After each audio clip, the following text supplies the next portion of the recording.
Assalamualaikum semua, bersama saya Cikgu Suparman untuk kelas Pendidikan Islam tahun 4 bidang sirah. Tajuk kita nak belajar hari ini ialah dakwah Nabi Muhammad sallallahu alaihi wasallam. Muka surat 154 dalam buku teks. Macam biasa murid-murid, siapa malas saya Rotan. Jom kita belajar bersama-sama. Jangan malas-malas, kena rajin-rajin, baru cepat pandai. Jom kita belajar. Tengok buku teks awak. Okey, kursus dakwah Chile. Okey, dia nak cari siapa, dia nak kursus siapa yang boleh jadi pendakwah ni. Okey, persoalan di situ, siapakah pendakwah? Okey, bagi saya, siapa semua umat Islam ni dia ialah pendakwah. Man qala la ilaha illallah wa da'i. Siapa yang mengucap la ilaha illallah, dia ialah seorang pendakwah. Okey, tak kira cikgu, tak kira ustaz, tak kira tukang masak, tak kira buruh, tak kira polis, mereka semua itu ialah pendakwah. Selagi mana mereka sebut la ilaha illallah. Okey, bu murid faham ya? Okey, jom kita tengok maksud dakwah. Okey, maksud dakwah ialah menyeru dan mengajak umat manusia untuk beriman dan taat kepada Allah serta kembali ke jalan yang benar. Itulah tugas Nabi Muhammad sallallahu alaihi wasallam. Okey, dia mengajak umat manusia supaya beriman dan taat kepada Allah serta kembali ke jalan yang benar. Okey, kita nak tengok macam mana dakwah Nabi Muhammad sallallahu alaihi wasallam ketika berada di Mekah. Macam mana penerimaan manusia semasa itu? Ramai ke tak yang ikut Nabi? Macam mana dakwah Nabi? Secara terang-terangan ke? Secara sembunyi-sembunyi ke? Okey, kita tengok sekejap lagi macam mana cara dakwah Nabi. Sebab dakwah Nabi ni ada dia punya taktikal. Ada dua taktikal. Okey, kita tengok macam mana taktikal Nabi Muhammad, dia cara berdakwah. Okey, Nabi Muhammad berdakwah secara sulit selama 3 tahun. Nabi berdakwah kepada kaum kerabatnya terlebih dahulu. Setelah itu barulah diperintahkan oleh Allah agar berdakwah secara terangan. Itulah taktikal Nabi. Yang pertama, Nabi berdakwah secara sulit. Sulit ni maksudnya secara rahsia. Secara rahsia ni berapa tahun? Selama 3 tahun, murid-murid lama. Okey, Nabi pergi ke rumah Nabi berdakwah kepada kaum kerabat, saudara mara. Okey, sebelum kepada orang awam. Okey, Nabi Muhammad berdakwah kepada sahabat-sahabat. Okey, selama berapa tahun? 3 tahun. Setelah itu barulah diperintahkan oleh Allah agar berdakwah secara terang-terangan. Macam mana terang-terangan ni? Nabi berdakwah Nabi macam berpidato di tempat awam, macam tu. Okey, jom kita tengok seterusnya. Okey, ada 2 dakwah. Tahukah anda Nabi Muhammad berdakwah pelbagai cara? Yang pertama, dakwah secara lisan.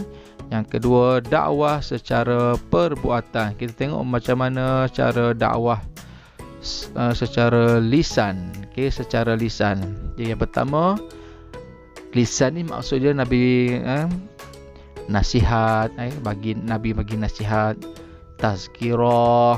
Nabi bertazkirah di tempat-tempat yang sesuai, di masjid, di surau. dialog, dialog, Nabi berdialog dengan orang bukan Islam. Nabi terangkan apa itu Islam, bercerita dan juga berdebat. Siapa yang berdebat, Nabi boleh macam mana cara Nabi dakwah secara lisan. Yang kedua, dakwah secara perbuatan. Perbuatan ni contohnya Nabi ziarah rumah ke rumah, macam orang tabligh, dia pergi ke rumah ni, ke rumah tu, ke rumah ni. Yang kedua, memberikan hadiah untuk menarik orang bukan Islam menerima Islam. Yang ketiga, mengutuskan surat. Contoh Nabi mengutuskan surat kepada raja supaya menerima dakwah Nabi. Yang keempat, menghantar utusan. Nabi menghantar wakil, sahabat-sahabat Nabi. Nabi hantar wakil ke negeri-negeri ataupun daerah-daerah. Yang keempat, berakhlak mulia. Nabi menunjukkan akhlak yang mulia semasa berdakwah. Tengok tentangan kafir Quraisy terhadap dakwah Nabi Muhammad. Yang pertama, fitnah. Fitnah. Orang kafir Quraisy tuduh Nabi ni gila, ahli sihir dan pendusta. Pemulauan, mereka tidak menjalankan aktiviti berjual beli dan semua bentuk komunikasi dengan kaum muslimin. Orang kafir masa tu dia melakukan pemulauan, tidak ada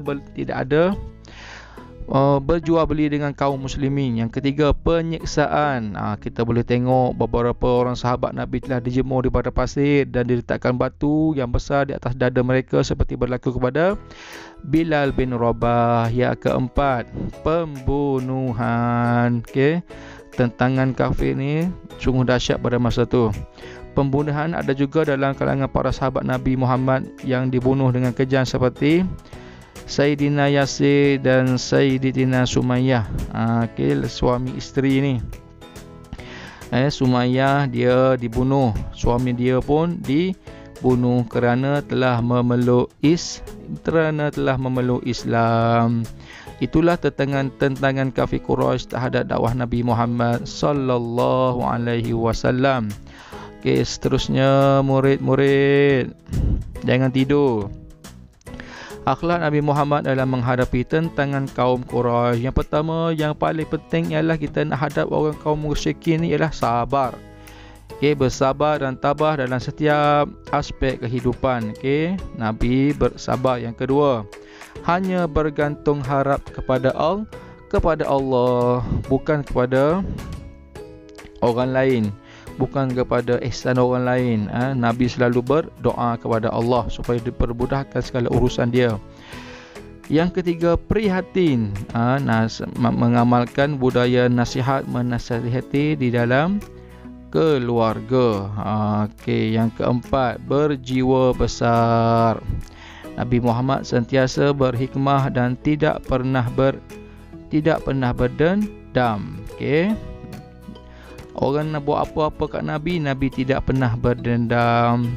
Ada yang sakitkan hati Nabi, ada yang letak duri depan rumah Nabi, ada yang lempar batu dekat Nabi, tapi Nabi balas balik tak perbuatan itu.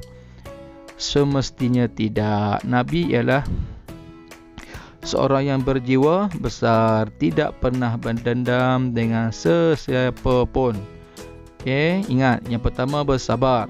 Sentiasa bersabar dengan ujian dan cabaran dalam berdakwah. Yang kedua, bergantung harap kepada Allah. Nabi Muhammad tidak pernah berputus asa. Yang ketiga, prihatin.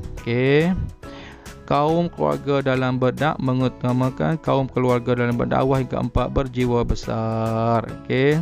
Nabi tidak pernah berdendam dengan sesiapa pun. Seterusnya, akhlak Nabi Muhammad dalam berdakwah. Yang pertama, Nabi Muhammad sentiasa optimis. Dia tolak tawaran daripada kafir Quraisy nak bagi emas, nak bagi perempuan, apa semua tu kan. Yang kedua, Nabi Muhammad seorang pendakwah yang penyayang. Ada satu kisah ni, penduduk Taif menolak dakwah Nabi Muhammad dengan mengusir dan mencederakan baginda. Lalu datang malaikat membuat tawaran kepada baginda untuk membinasakan mereka, tetapi baginda menolak, lalu berdoa agar mereka menerima hidayah. Yang ketiga, Nabi Muhammad seorang pemaaf. Semasa peristiwa pembukaan kota Mekah, baginda telah membebaskan penduduk Mekah yang pernah melakukan kejahatan kepada baginda dan memaafkan mereka. Inilah sifat terpuji Nabi kita Nabi Muhammad sallallahu alaihi wasallam yang perlu kita ikuti dalam berdakwah. Alhamdulillah, selesai sudah pembelajaran kita pada hari ini. Pastikan macam biasa murid siapkan tugasan di Google Form yang akan diberi dalam grup kelas nanti. Okay, murid-murid, harap murid faham apa yang kita belajar hari ini. Okay, macam biasa tolong like, share dan subscribe. Semoga bermanfaat untuk semua yang menonton.